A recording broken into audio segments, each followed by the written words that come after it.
Pag-uwi ko dito sa bahay namin, inulit-ulit ko yung video. Inuulit-ulit ko kung paano nila ginaganon si Happy. Nung inuulit-ulit ko siya, may napansin ako na may isang kamay na mas malalim yung pagkakasabunot kay Happy ng ganon. Na parang facing si Happy dito, pag gumanon siya parang pagkasabunot sa kanya, parang napunta na sa ibang angulo yung ulo niya, yung mukha niya.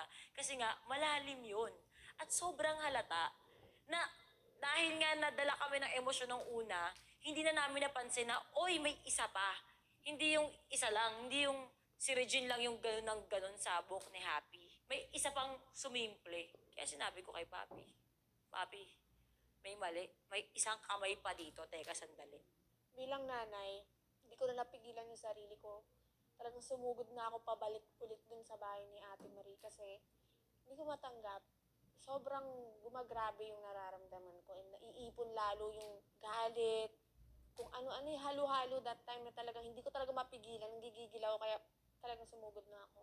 Hindi na ako nagpapigil sa kanila. Yes, sir! Ate! Maris! Pakiakit ka ngayon, yung gago.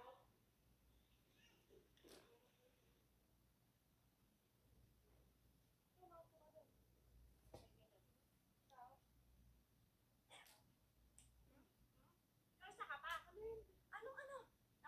Nakikita mo yung video? Ha?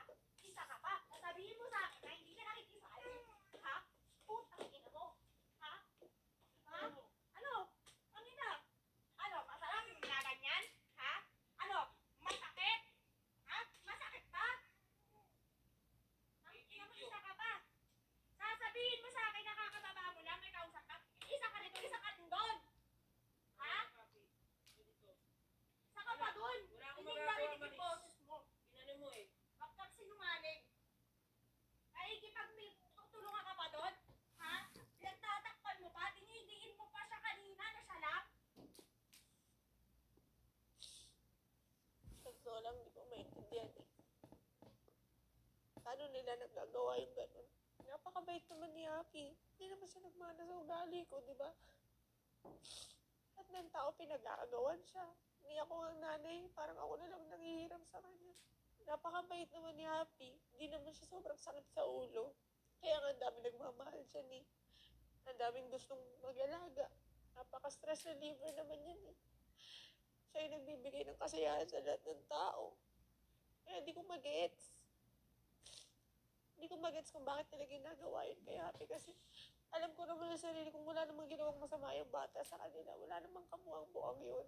Hindi ko maintindihan bakit. Yun yung tanong hanggang ngayon. Bakit kaya nila nagawa? So wala na siya kay Ate Maria, masabi ko lang sa kanya, pag pumasok ka sa ibang bahay,